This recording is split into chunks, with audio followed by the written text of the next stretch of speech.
Good morning. I have a juicy live topic that I want to talk about today. So strap on your seatbelts. Here we go. I am excited to talk to you about this because I feel like it's something that I've honestly been struggling with myself for the past, 3 years or so, at least the visibility portion of this. So if you saw the teaser in my feed today, I'm going to be talking to you about the struggle between being visible and being not visible. And I feel like this has been a recurring theme in my life, honestly, since I was, probably a teenager. And I'm sure many of you can relate between wanting to fade into the background, be part of the wallpaper, or step out into the world and be seen. And I think, as a woman in my 40s, I'm experiencing this in a much different way. I experienced this as an entrepreneur. I experienced this as a blogger, an influencer, somebody, a mom, basically being out there in the world on a daily basis, being a woman over 40. And I'm experiencing it in different ways now. So I wanted to talk to you a little bit about this today. And just also let you know, as in everything else in my life, I'm not an expert on this. Just like style, I'm not an expert. But what I like to do is if there's a struggle that I'm having, like getting dressed every day or hormones or whatever my experience may be, I feel like if I'm learning about something that I can share with you, then that's enough, just being like one step ahead. So I don't have this all figured out yet, but I am going to share some thoughts on this. And I would love for this to be a conversation and a dialogue. And I want to hear from you in your comments. And, if you're sharing in the same struggle, or if you found something that works, or what your experience has been with being visible versus not being visible over a lifetime, I would love to hear from you. So let's dive in. And I'm going to start with the feelings of not being visible first, because I hear from women in the GYPO community who say to me, oh my gosh, I love all these new trends and these new styles, but I'm getting attention that I haven't gotten in a really long time. And it's, attention from my husband or attention from my kids or just like from perfect strangers when I go out in public. And I'm wearing these trends and I'm feeling confident, but this is kind of weird. Honestly. And some of them love it and are like, oh my gosh, this is such a big confidence booster. And others are kind of, again, just sort of uncomfortable with it. And I can totally relate to that. I think that, I've had times in my life, particularly when I was in my 20s, and I felt kind of insecure about myself and I didn't want to draw attention to myself. And it was always a little bit weird to have that happen. So, sometimes we want to just fade into the background and stay invisible because we feel like we're protecting ourselves. It's really vulnerable, right? When you step out there in a big way. And a lot of times it's reflected in even the ways that we dress. I've spoken with so many women throughout the years of being with Get Your Pretty On and doing outfit formulas who have talked about the ways that they try to cover up and hide.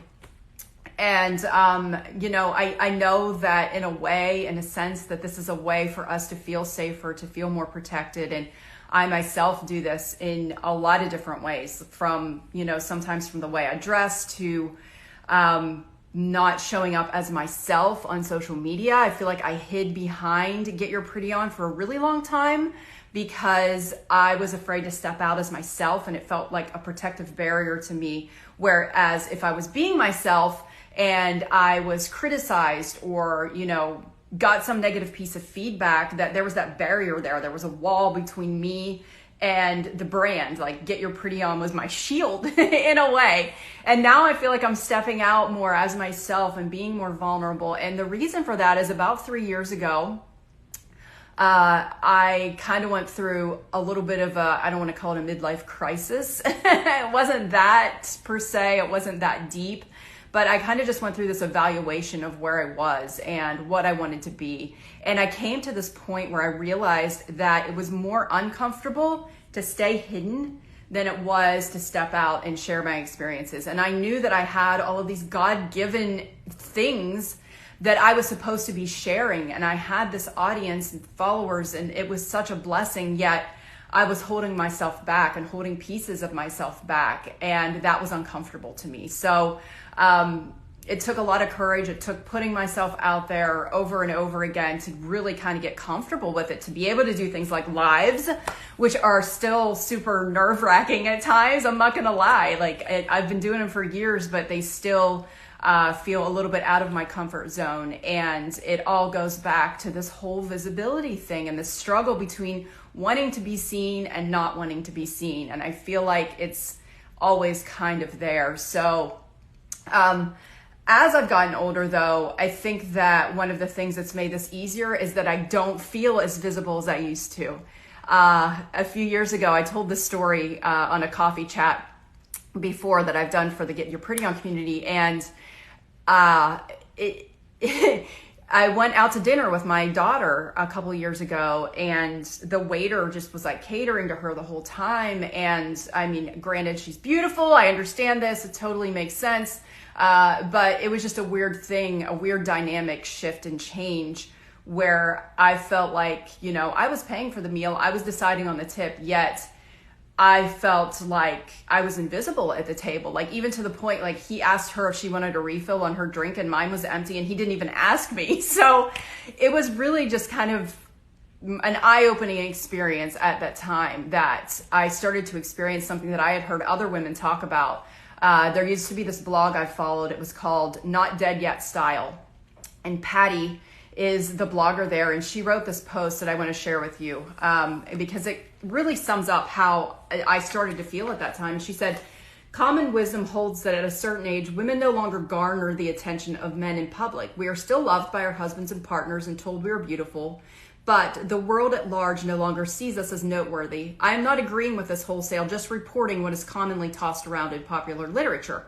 While in the big city last week, I found myself rather invisible. There's nothing bad about my appearance. I look good without looking hot. I have good posture. I have crazy curly hair. Most of the time sport a cool and casual outfit. But no one looked at me. I mean, looked at me, as they used to when I was in my 20s, 30s, or even 40s. As a feminist, I'm supposed to be happy about this, as I am no longer a sex object for men to lust after. Hooray, right? May I confess to a tiny bit of grief for the loss of lustworthiness? May I still keep my good feminist card? Is it sheer vain foolishness to miss the double take, the furtive glance, or the secret smile? I have good self-esteem based on my innards. I've accomplished a lot. I have a husband who adores me. I have never been model beautiful. And I know whatever physical charms we all have will inevitably change if we're lucky enough to grow old. I'm doing some reading this week to help adjust my thinking about the invisible woman. I'm truly happy to be the age I am, to be healthy and productive. I still enjoy gilding the lily too, or I wouldn't be sharing here and reading so many talented fashion bloggers. Growing up and growing older is not for sissies. Indeed, the trade-offs must be accepted and savored. Wow. I could never say it that eloquently, but wow, she really truly encapsulates the feeling of becoming invisible as we get older. And, you know, I always thought this is a problem that older people have that I don't think it's ever going to happen to me, but it's happening and I feel it.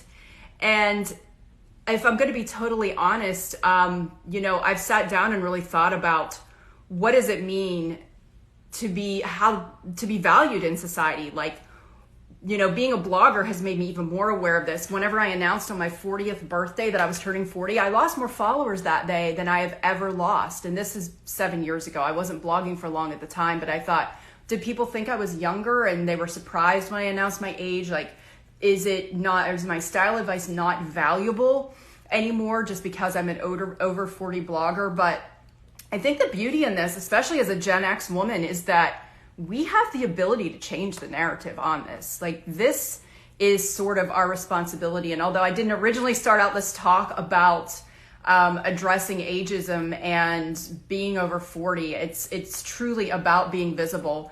I do think that there are some ways that we can help each other. And I think we can start out with seeing each other. Like, honestly, let's see each other as women. Like, the time for cattiness and competitiveness, it is over. If you see a woman, truly see her. If you notice something about her, let her know. Tell her, I love your dress, or your hair looks great, or what color is that lipstick? It's so pretty. Just like the smallest little thing it can be so life-changing. Our words have so much power. And I know even when I'm out in public and somebody notices something, that you just walk a little bit lighter that day. So I think the first thing we need to do is we need to see each other. And as women, I think this is our responsibility. And I know that blog post I read to you was more about attention from men. And I don't even really think about that as much as just being seen in general and still being visible.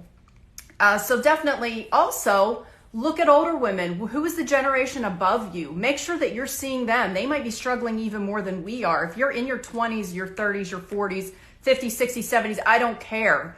Take a look at the women in the next decade ahead of you and be sure to compliment them and see them and let them know that, make them feel like they have value. And it's not just about appearance. You know, I'm really focusing on appearance-based things. And I think that our value is determined internally, for sure. And that, as we get older, also makes things easier for us, right? Because we do learn to value ourselves and our wisdom and all of these amazing internal gifts that we have. But I think being visible is visual, and it is a lot about appearance.